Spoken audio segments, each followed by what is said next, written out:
Imagine a rope. If you pull it tight and someone adds just a little more pressure, it snaps. If there's slack in it, the same pressure, nothing breaks. Modern life has removed the slack from finances, from schedules, from health, from relationships. And then we act surprised when things snap. In the 1970s, a median income household spent about 50 to 55% on essentials: housing, food, transportation, healthcare.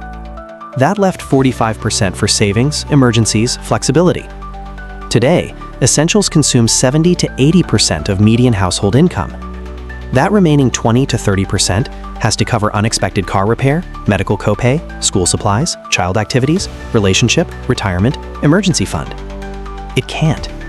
So people run on credit, on depleted savings, on borrowed time.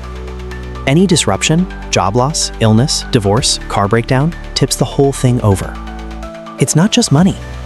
Americans work more hours than any other developed nation. Productivity has increased 64% since 1979. Real wages have grown 18%. The rest went somewhere else. And the hours didn't decrease, they increased. People work longer commutes because housing near work is unaffordable.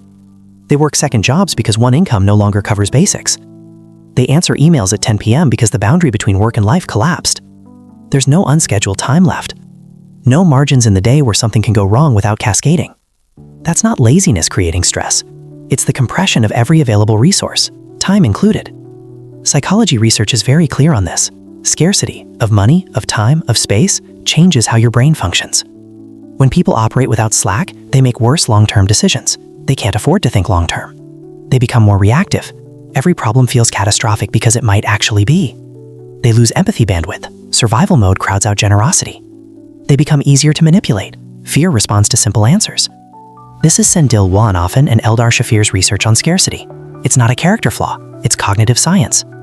When you run a population without slack, you get a population that is easier to divide, easier to mislead, harder to unite. This didn't happen by accident. Slack was removed through specific decisions. Weakening unions removed wage floors. Deregulating housing markets removed rent stability.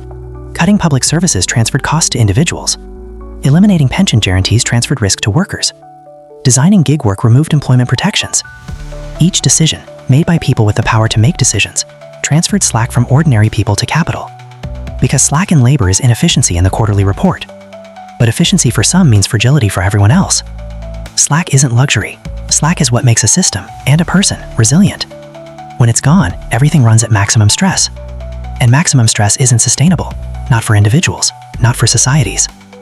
Next video, the difference between comfort and stability, and why confusing the two is used against working people. Subscribe.